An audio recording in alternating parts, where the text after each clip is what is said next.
outside of the land of Israel, we have a special tefillah that we do, a special prayer, which we only do when there's special occasions, like on Yom Tov. Different customs about it. Sephardim do it a little bit differently.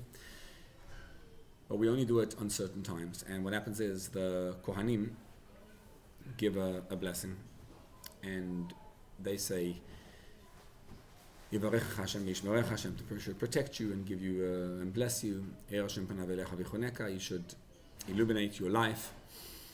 And Yisa Hashem panav elecha v'yasem lecha shalom. He should give you peace. Now, while the Kohanim are saying this, the congregation is doing something else. So we say, it's called the Ribono Shel Olam.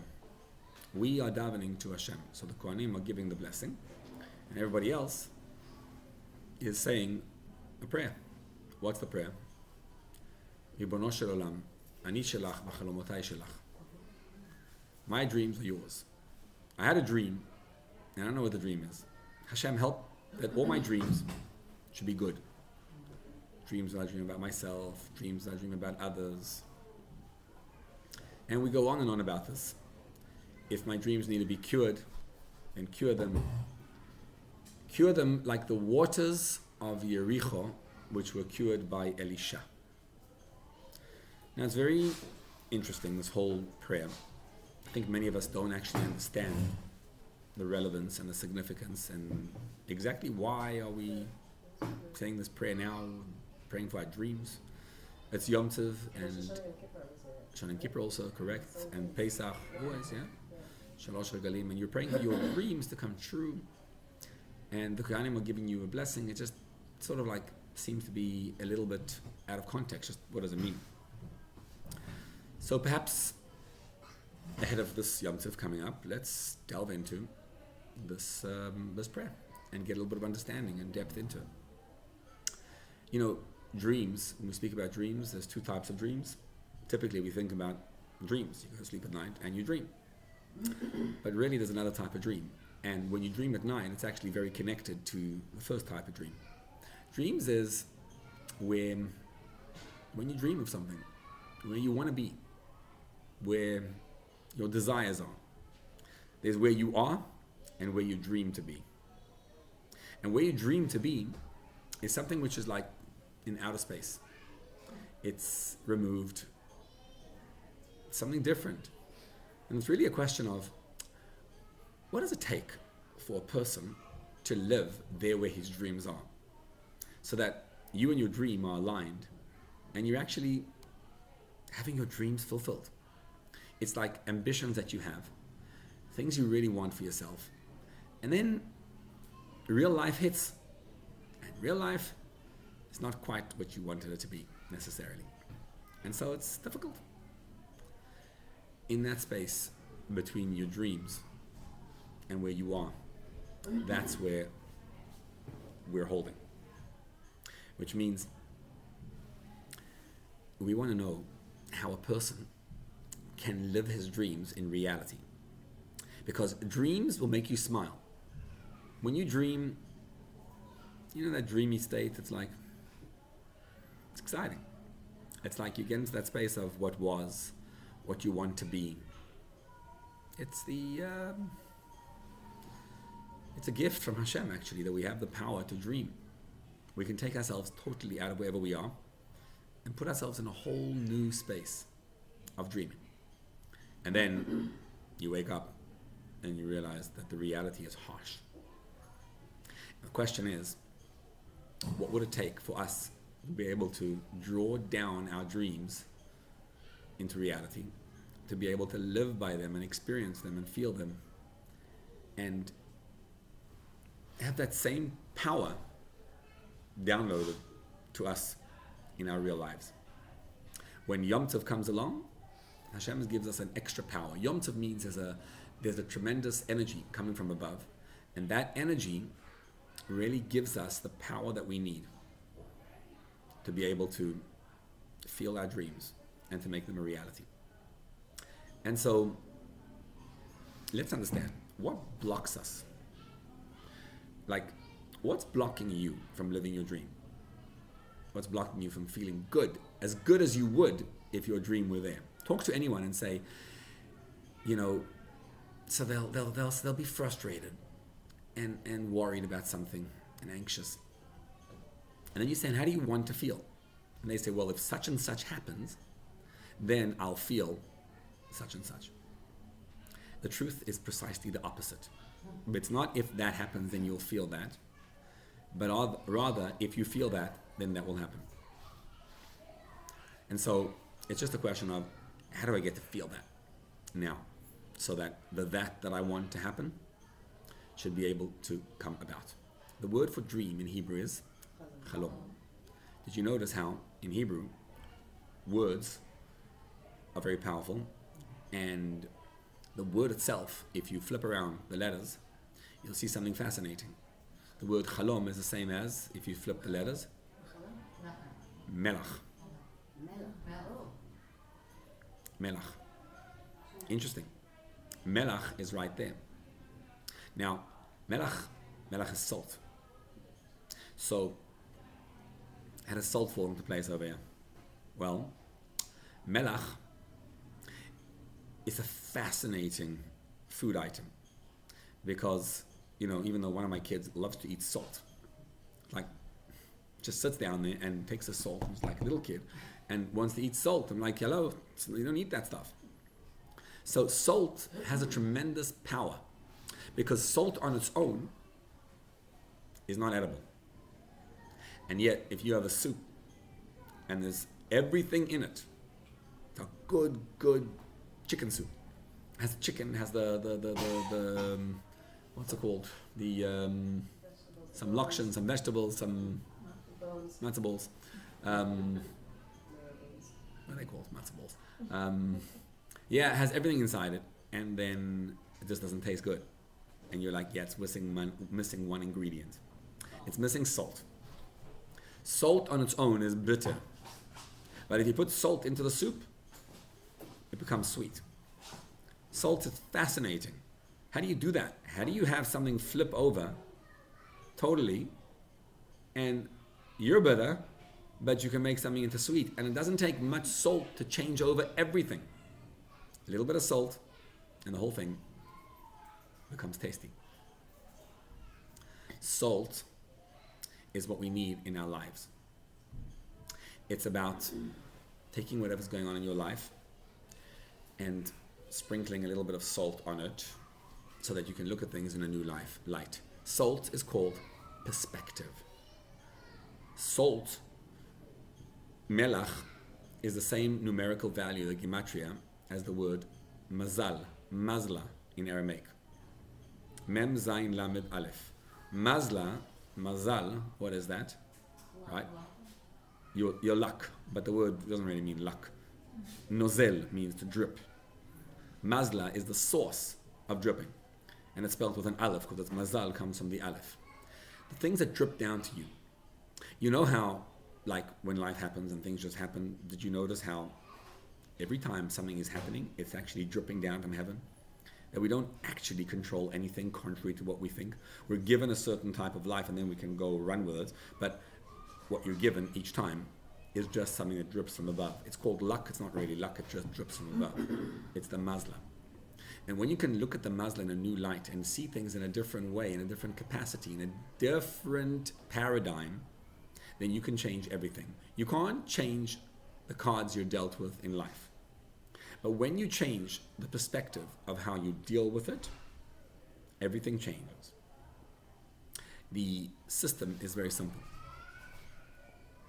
The further we go from Sinai, and the more distant we are from the original point, when Hashem gave us the Torah, the lower we fall. So in a certain sense, in history, we're going down, down, down, down, down, away from the power of Hashem that we had at the beginning. But actually, there's another graph. When you are going down, you are actually going up. Whatever's considered down is actually up. Why? Because if you think about it in a different way, Hashem wants to transform this physical world and make it a holy place. Hashem wants His light, His being to be revealed everywhere. So the further away from God it is, the more there is to reveal. When you're right close to Hashem, there's no point to reveal anything.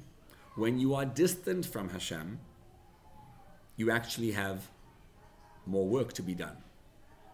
So if you look at yourself as a soldier on a mission, that Hashem sent you on a mission to bring this world and make it holy, then you'll notice how, oh, you're doing it. You're accomplishing it. So the further you go from Hashem, you're not actually going far, you're taking Hashem to places where He's never been before. And so it's a switch. It's like flipping a switch in our lives and seeing things in a new light. It's called sprinkling some salt, some new perspective on whatever you're going through. So when you're going through something really challenging, if you're living your life and the goal is to be happy, then we've got a problem. Because I'm not happy. Used to be happy, now I'm not happy, so I've gone down. So you can get really, really depressed. But if you put some salt on your life and you flip perspective and you switch it over, what are you going to discover? Oh, my life is actually pretty incredible. Why? I'm getting to bring Hashem's energy down to a place where it never was before. So it's like, don't tell God how many challenges you have. Tell your challenges how great God is. Don't tell God how tough your life is. Tell your life how incredible God is. And that means be able to change and to flip it all over. Now that is hard work. Because the place where you dream to be is what brings you happiness. I want to be happy. And then you contrast that with where you stand now and you're like, I don't want to be here. I want to be there. And in that space in between is where your mood changes.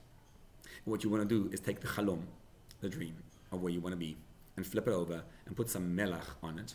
And when you put some melach on it, you'll see things change totally. So in that Ribono Shel Olam, we say as follows. We say, Kemei richo aledei Elisha. Cure us like the waters of Jericho were cured by Elisha. Elisha was a prophet after Eliyahu Navi. Eliyahu Navi didn't die. He went up to heavens in a chariot of fire. And afterwards, right afterwards, in the beginning of the book of Melachim, Melachim Bet, so Elisha comes out and he comes to Yericho. It was right after Eliyahu went up to heaven, and he comes to the city of Yericho. And they tell him, our master, the waters over here are terrible. They're bitter waters. What do we do? Can you help us out to make the waters sweet? So what does he do? It says he did a miracle inside a miracle, because salt is bitter. And so he said to them, take some salt and sprinkle it on the water. And they sprinkled salt on the water, and then the waters became sweet. So he took the water, the salt, transforms it, and the salt makes the water sweet. Now that's quite an interesting phenomenon of salt. So Elisha was able to transform it. So in our tefillah, in Ribono Shel Olam, we say, Kemei richo aledei Elisha. Just like Elisha was able to transform the waters with salt, so too we can transform our waters through salt. What's the numerical value of melach? The gematria. Mem is 40, lamed is 30. 78. What's 78 divided by 3? Do some math over here. 26. 26 times 3 is 78. What's Yud Kei Vav Kei is 26. The name Yud Kei Vav Kei is 26. So you might notice that Yud Kei Vav Kei multiplied by 3 equals melach. So what's the connection with that? When the Kohanim give you a bracha, how many times they say the name of Hashem, Yud Kei Vav Kei? 3 times. Yevarecha Yud Kei Vav Kei v'yishmerecha. He should protect you. Ya'ir Hashem panav elecha v'choneka. The second one, Yisa Hashem panav elecha v'yasem lecha shalom. 3 times. What are you saying 3 times about? You're saying as follows. You're saying your life needs to be transformed. Hashem needs to give you a blessing and protect you. But the real protection you need is not that something should happen, but that you should feel protected. You should feel Hashem's beautiful, warm light transforming your life. So, Yevarecha Hashem v'yishmerecha. Yud Kei Vav Kei should give you that 26. Hashem panav elecha, that's now 52. Yisa Hashem panav elecha, now you have 78. If you have Hashem in your life and you introduce it 3 times is a chazaka, 3 times means that you've got it, it's now in you. If you have it that way and you really affixed it into your life, then your life changes. So what does it take to have your chalom become real? For the chalom to become real, what you need is the melach. Melach is to salt your life, to pepper your life, to spice your life rather, with salt. So salt means that my life could be bitter, actually. But when I figure out how to change over the salt, and I look at it in a new light and I sprinkle the salt, I say it's bitter, but that bitterness, is it really bad? Maybe the bitterness is actually the best thing for me. We always look to try solve problems outside. Problems are not solved outside, they're solved inside. When you change yourself, and you see how the bitterness is not really bitter, it's actually awesome, and you're actually unbelievable in what's going on now, you'll see things change over totally, and everything in life just shifts over completely. That's why every single time we eat a meal, we have salt on the table. In fact, you're supposed to have salt on the table, even though you don't eat it. On Rosh Hashanah and Yom Kippur, we put on the table, we put honey. And we dip the challah in honey, but we don't dip in salt. But nope. But you put salt on the table because you got to have salt always. The table needs salt always. By the korbanot, every korban v'chol korban min chatcha b'melach timlach. They always have salt in them. You got to have salt. So salt is the key. What's the salt? It's this ingredient, which is the 3 Yud-Kei Vav-Keis, the power of Hashem in your life, like really embedded in your life, and then the Chalom becomes a reality. So you got to have it constantly. There's only one time a year when we eat bread without salt. What is that? Tisha B'Av? Tisha B'Av, we don't eat anything. There's one bread a year, hamotzi, that we eat, and we don't have salt. You're supposed to feel, right? You're supposed to feel just the taste of the bread itself, and the bread should not be tempered in any way by the salt. And that's because that's the only time of year, the only food a year, do you know, that is a mitzvah aseh deoraita, a biblical commandment to eat. What's the only food that's a biblical commandment to eat? Hamantashen is great, but there's no mitzvah. Kugel, cholent, chamin, any of those foods. We Jews have a lot of food. Pachar. None of those is a mitzvah to eat. And challah, technically it's a good thing, right? But it's not a mitzvah to eat that. What's the only food a year that's an absolute biblical mitzvah to eat? Sudam of Sekers? You don't have to eat that if you don't want to. Matzah. Matzah is the only food a year that is a mitzvah aseh deoraita. It's a biblical mitzvah to eat the matzah. That's well, matzah's bread. You say a bracha. Motzi lechem min haaretz. Lechemoni. Okay, I couldn't say matzah and you figure it out. But it's the only one a year that's the mitzvah is this actual matzah. The maror, by the way, is the rabbanan. It's only a rabbinical mitzvah today. The only mitzvah a year you have to eat is the oraita. And that's why it's so important to give out matzah to Jews. Every Jew you know should have matzah. Like, if you know a Jew and he doesn't have matzah, then whose fault is it? It's your problem. You got to make sure every Jew has matzah. Matzah is meichla dimheimenuta. It's the food of emunah. When you eat the matzah, you eat emunah. So the matzah, see, you know a Jew, you got to give him matzah. Okay, good. Take some matzah and give him out the other thing. Exactly. Here's the point. When a Jew takes matzah,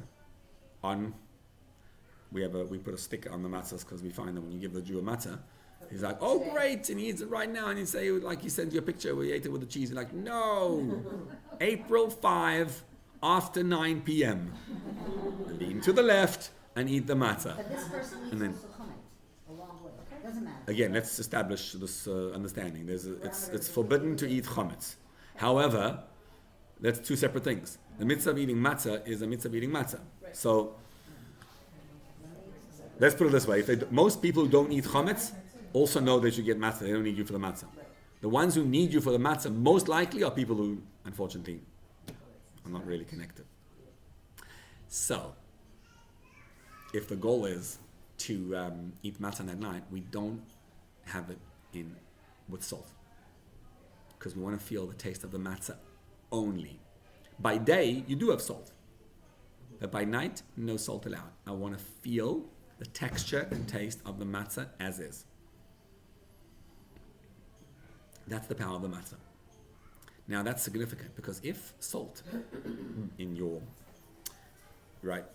in the ideology of it, if salt is your ability to transform anything, transform any situation from bad to good by just looking and changing your perspective in a new light, then everything changes. If that's what salt does, why would we not have salt on the matzah? Surely we always want to change our perspective. There's something about it when you're getting out of Mitzrayim that is unique and special. The other day, I went to a wedding, and before the chuppah, we were waiting. There was a long period of time when we were waiting, and I was standing at the back, and a guy comes over to me. I don't know who the guy was. The wedding was somewhere out of town. And the guy comes over to me and he says, someone told me that I should ask you this question. I don't know who the guy is. And he says to me, he shows me his phone. He says, I got a text from my wife. And I'm not sure how to respond. And the guy told me I should come to you and say if you have any ideas. I said, okay. So he says, I came to the wedding from work, and my wife, we live in a different city, so it's a far drive, and I got a ride here. He says, I got a ride from work, whatever, so I came, on my own. And my wife's texting me over here. She sends a text. What does the text say? That I'm not coming to the wedding because your friends all hurt me, and it seems like they're your friends, but they're quite the opposite to me, and my friends clearly hurt you, and even though our marriage is good, I feel too I can't come. I feel hurt to come. So the guy gets a text. He's like, what should I respond? I said, what are you asking me? I don't know. What do you want to say? He says, what do I want to say? What do you think he wants to say? Pick up the phone. This is not a conversation off the text. Good. And if you pick up the phone, what are you going to say? So let's say you pick up the phone. Now what? What are you going to say? What's bothering you? You're too sensitive. What's going on? Exactly. Like, why are you making a big issue out of, Men are not asking that. They're like, So you say, why are you so sensitive? What's bothering you? What's upsetting you? And whatever. I said, what do you want to respond? He said, what do I want to say? I'm like, good for you. If you don't want to come, don't come. Why are you making a big deal of my friends, your friends? Well, what? Did I say anything? I'm just trying to be me. And I said, what do you think she'll respond if you say that? He said, well, probably she won't talk to me for the next week. We'll be on no talking terms. Marriage is fun, like a lot of fun, always. Interesting dance that we play with each other. He said, what should I respond? I said, so you don't want to respond that? He said, no, I have a hunch. I'm married long enough to think that's not a good idea. He said, what should I say? So I'm thinking to myself, I said to him, look, if I tell you what I think you should say, it's obviously much easier for me. It's always easier to solve someone else's problems than it is your own. But if I tell you what to say, then the chances are that I didn't teach you what to say. Teach a man how to fish, don't give him the fish. You teach him how to fish, he knows what to do. So I'm like, I want to show you how it's done. And then maybe you'll be able to do it yourself. So I looked at him, I said, when you want to respond, and you want to say, like, don't come. What do you want from me? Like, what did I hurt you today? Why is this my problem? What are you actually doing? You see, when you text someone, right? Texts are very interesting things because like a little bit of a few words on the page go on a text. But you know what a text really is? It's a lot of feeling. That's what it is. I'm like, what are you feeling right now? What energy did she send over in that text? He's like, feeling very, I guess, hurt, he says. I'm feeling a lot of like, I'm feeling attacked. I feel like she's really angry at me. And I feel that I'm hurt. Like, and I also feel anxious, like the marriage will fall apart. Because these issues come up all the time. And I'm like, oops. So I said, okay, so then when you're sending back your text, what are you sending back? If you respond that way, what do you think you're sending to her? You're saying, hey, you don't want to come? Don't come. It sounds like it's such a manly thing to say. But what you're actually saying is, Your feelings don't matter. Your feelings don't matter. right? Yep. And you're saying, even more than that, you're attacking me, I'll attack you back. Watch, don't you attack me. Now, none of that is written in the text. But boy, is it written in the text. Right? When you send that over, there's sparks flying up and down. And that's the problem. Then when you wonder, what did I say wrong? I didn't say anything wrong. It's what you sent. It's the feeling in the text. I'm like, you know what? Let's try a different exercise. Let's try something else. You want to change your perspective on what she said. Instead of you being hurt by her, instead of receiving a feeling from her, how about if we try something a little bit different? How about if you try to help her? Can you? She's feeling hurt. Agreed? What if you try help her? He's like, I don't know, she's got to go to a therapist. Like, what am I supposed to do? When you want to be able to change someone's perspective, which means to throw some salt on what she said, right? She sent you a negative emotion. You want to be able to sprinkle some salt on it and send her back another emotion. What does it take to do that? It's validation. Can you validate? He's like, I know what that means. Right? I don't know. I get it. I've heard the word validation. I don't know what it means to validate and how you validate. Okay, he wants to learn. That's what he's asking. So listen to what she's saying Mm-hmm. and acknowledge it. Why can't he listen and acknowledge? He's so defensive. Exactly. He's on the defensive. Yeah. So what you need to do, if you're going to sprinkle salt and shift perspective, first you have to shift yourself from defensive to Compassionate understanding. right. Open, and then compassion, understanding. First, be open. Why are you not open?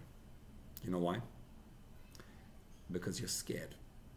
Because she sent you a text, and she knocked you off your feet. You were standing on sort of firm ground before she sent the text. After she sent the text, you suddenly lost it. And you feel attacked by her. So all her negative feeling that she sent arrived straight by you. What you gonna do about it?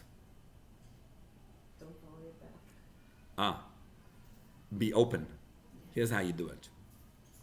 You now have to sit and work on yourself and your relationship with Hashem. there's a third partner in any marriage. Without the third partner, marriage doesn't work. The third partner is ish ve'isha zachu shechina b'neim. If you're able to refine yourself, the shechina is inside you. What does it mean to refine yourself? So think about it. What does Hashem think of you? What does God think of you? Always go like this. Breathe. That's godly. See how you're breathing now? I'll call neshima or neshima te'alelka. Just notice how there's divine energy flowing into you now. Notice how you're a Jew and you have a neshama, a chelek elokam mimal mamash, you have a part of God. Get in touch with the fact that you have a soul just for being human. You are Hashem's, God's presence right here. Get in touch with that and realize that nobody can knock you off your socks, off your feet, because you are special. And so, before you answer her, here's what you do. Take the feelings that she sent you, right? Because you can't deny she sent you feelings. You say, I'm not anxious about the marriage. No, not at all. Yes, you are. And it's okay to feel that. Take all the feelings she sent you and then press against them. So we went through them. Anxious, scared, hurt, attacked, triggered with a powerful one. Feel each one. And then you're like, okay, now push, push, push. Hashem is with me in this. See, Hashem is still hugging me even now. That's each time. He's like, okay. We did it for a couple of minutes. And he's like, okay. Now tell me. Now you're feeling a little bit better, right? What did she say? Meaning, what's the feeling she sent you? And now he's like, oh, okay. So he broke it down. I just stood by. He did all the work. And she said, your friends hurt me. And they're your friends, but they're hurtful to me. So he sent her back. Active listening. Sounds like you're hurt by my friends. And you're very pained. And it sounds like my friends are not your friends. And it sounds like you feel our marriage is good, but you don't have friends. And you feel very lonely. And he's reading his whole text that he wrote it, and he says, this is so weird.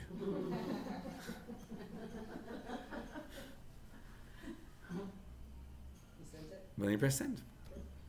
Because when you remove the ego, Yes. And then he went away and I went so away. clear. Everything's so clear. Exactly. He left, I left. And he came back. That's the answer. He came back about 2 minutes later. And he said, okay, look. So she sent him back. She says, are you a psychologist now? Are you trying to be a psychologist? And then a second text. And she says, you don't understand. You don't get how lonely I am. You live in your own world. And you have no clue how lonely it feels for me. That I'm on my own and it's just so scary and so harsh to be this way. So I'm like, okay, now what? He says, why are her problems my problems? She's lonely because she doesn't know how to go out and make friends. I make friends. I go out, I talk to people. I'm just nice. What's up with her? Why can't she do it? I said, okay. Repeat. Rinse and repeat. Yes. Okay.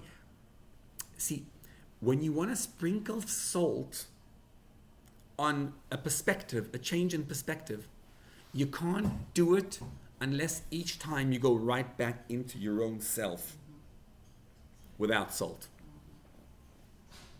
What we Jews have is a bread that we eat without salt.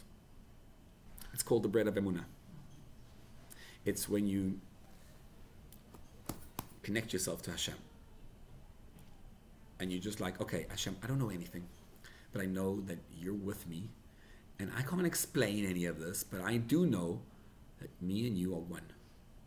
And you allow the power of Hashem to be manifest in you. You allow yourself to feel that.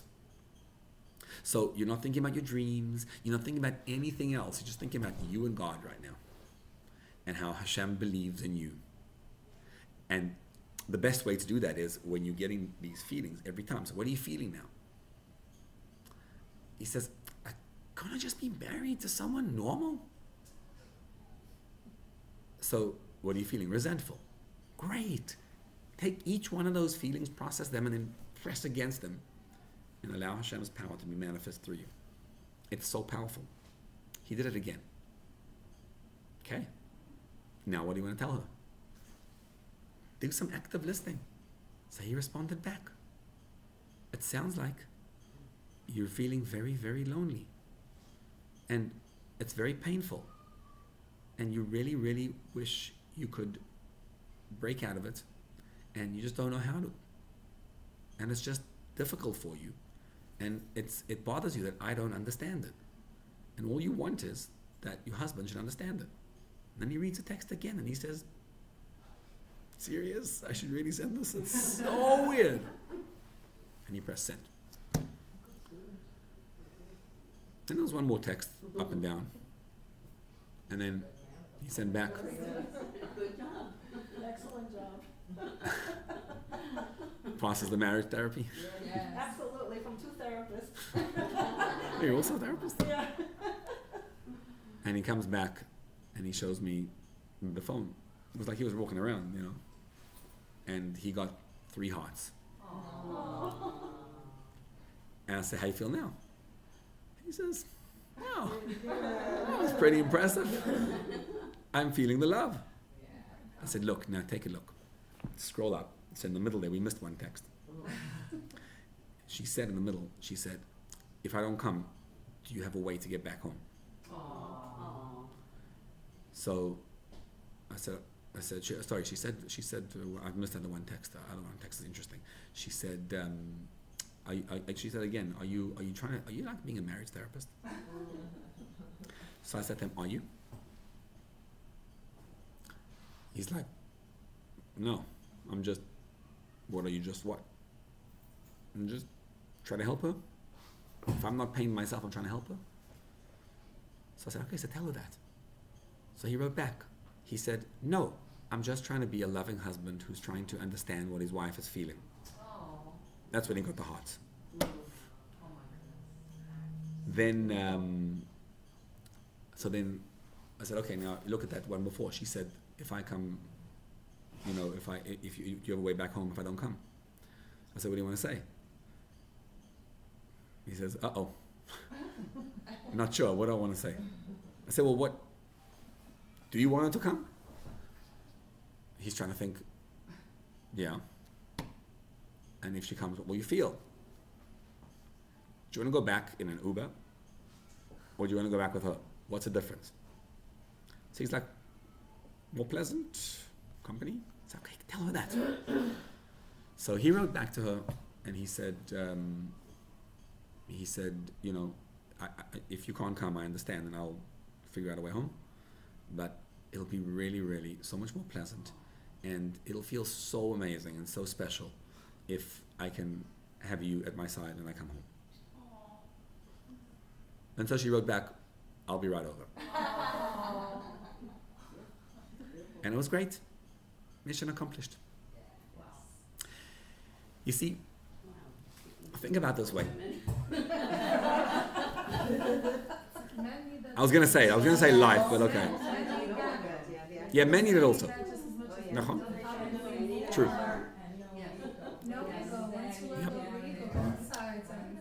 So marriage is like an ocean. It's like an ocean that you have to get through. Human relationships are like an ocean. I was going to say women, but you're right, it's also men. Everybody needs validation. And it's an ocean to get through. Kabbalistically, we call it, there's Alma Deit Kasya and Alma Deit Galia. There's the hidden world and the revealed world. Revealed world is easy. What you see, that's revealed. Alma Deit Kasya, the hidden world, is all the stuff which is underneath the surface. It's that when a text gets sent, it's anything but what was said over there. That's the Alma Deit Kasya. It's the hidden world, the nuances of life that you have to understand and appreciate. There's so much more going on underneath the surface. What does it take to be able to get through. It's like The splitting hidden. of the sea. Exactly. When do we split the sea? When we are being with God, when we are We split the Having sea our on the redemption. 7th day of the redemption. So what is Pesach? It's a 7-day process. Here's how it works. 7-day process. 7 day. We do it in 8, that's because we're in Chutz La'aretz, but really it's 7 days. So you start off Pesach and you eat matzah, the food of Emunah. And okay, we do it twice, that's why we go for an extra day.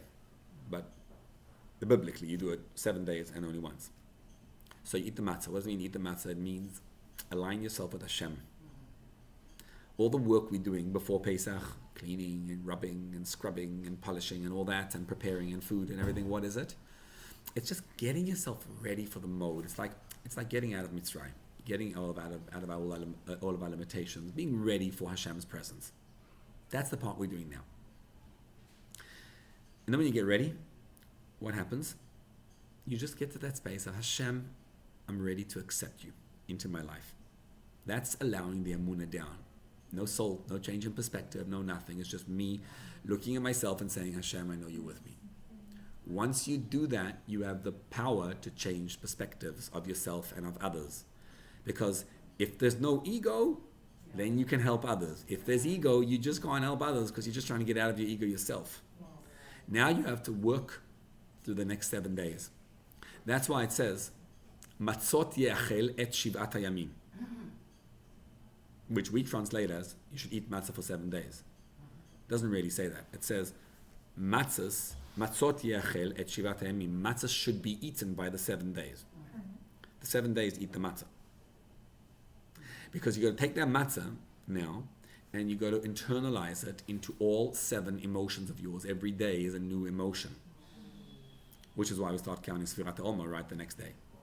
Because we're working through all our emotions, each one. And we're trying to bring Hashem down into our lives. And you're like, okay, so how does this work in this emotion, that emotion, right? So I have Emunah there, okay, but I'm feeling a little bit of this. Okay, get into that. I'm feeling a little bit of that. Every time you're feeling something, it's to align yourself with God in that little detail. Again and again and again. And we sit for 7 days and we have the matzah. Even though we're having it with salt now, that's because we're changing the perspective. And then we get to the 7th day. And then we go back into Yom Tov mode. And we have the Birkat Kohanim again. And we get that special power drawn down. Power of Hashem saying, remember, Yud Kevavke, Yud Kevavke, Yud Kevavke is the Melech in your life. Remember that if you have Hashem revealed 3 times in your life and you have it, you really feel God's presence in your life. Now you are Yevarechecha v'Yishmerecha, you're protected and you're blessed. Your face is illuminating. You see Hashem's panim. Because things are really amazing. You realize how many times we mess things up? Just because we put the ego in the middle. The ego is the chometz that rises. And for 7 days, you got to sit in that space of no chometz allowed. The dough that rises, just get rid of him. Just get into that space, that zone with God. Just me and Hashem. And when you do that, you get to walk through the ocean. But actually what happens is the ocean becomes dry land. And there was this wall of water on this side and on that side. Because all those things which are concealed and impossible to be revealed, when you have the melach and you sprinkle and it becomes sweet, suddenly all those things around you, you just see the goodness all around you. See, what the problem always is, that if you don't live in the light, and if you're living in a perspective of ego, then you're stuck in the ocean and you don't see what really is happening. You're constantly defensive. And you're defensive and you respond from defense and then you just ruin things. And we do it all the time. It's life. One of the things to accept is that we're also human and we ruin things. That's also, and that's okay, right? Like I said, okay, so I ruin things also, some bad, some terrible, so that's part of your ego. The things that you ruin is part of being human and getting through normal things in life. So you want to flip and change over your perspective totally. To change things over completely, to become a new person. Now let's see who speaks Hebrew. Melach means salt. But what other word is very closely related? No, in the same spelling of melach. Change the vowels. Halom. Malach. Not malach as an angel. That's mem lamed aleph chaf. Malach is a sailor. Malachim are sailors, right? A malach is a sailor. What do sailors do? They take their oars and they sit on the boat and they navigate a boat through the waters. And they enable you to go right to places you were never able to be before. What we want to do is become malachim, become sailors. We want to be able to get ourselves through the murky waters and the impossibility. And we want all the bitterness of life to be transformed into sweetness. So the same word melach, which is that numerical value of 78, what is the sweetness of it?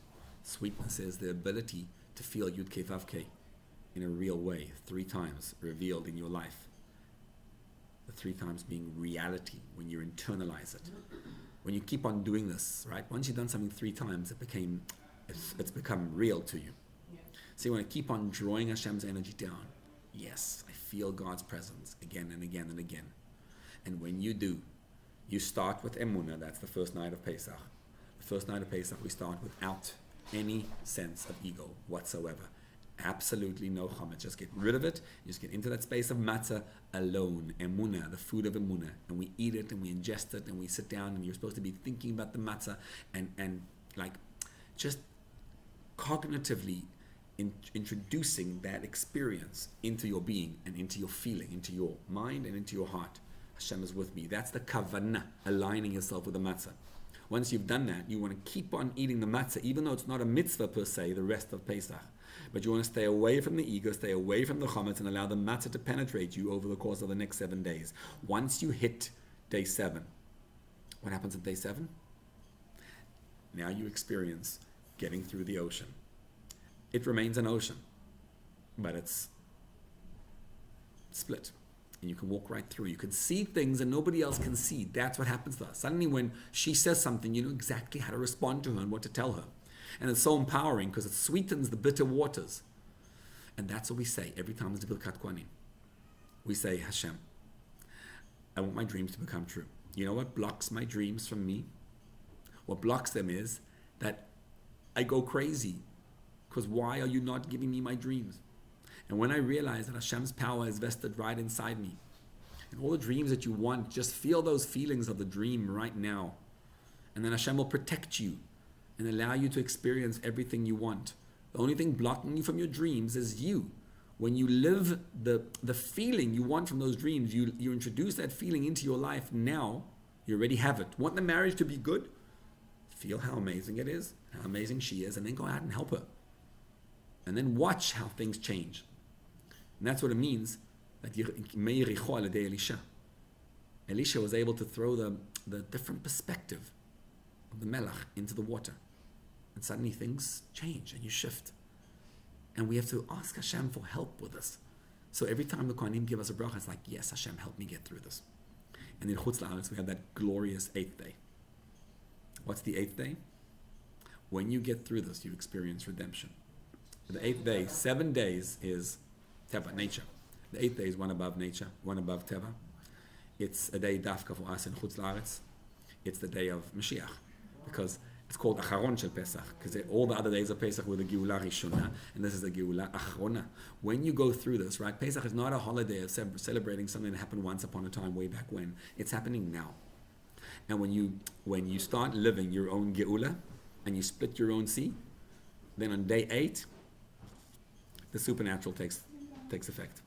And suddenly you can just transform everything. You start seeing things in a new light. So the Haftarah is that the earth is filled with knowledge of Hashem. What's the knowledge of Hashem? It's you escaping your ego and just feeling the beauty and warmth of the glow of God's presence in your life. Because when we do Geulah Pratit to ourselves, we give a Geulah Klalit to the rest of the world. And that's the avoid, that's the work of Pesach. Wow.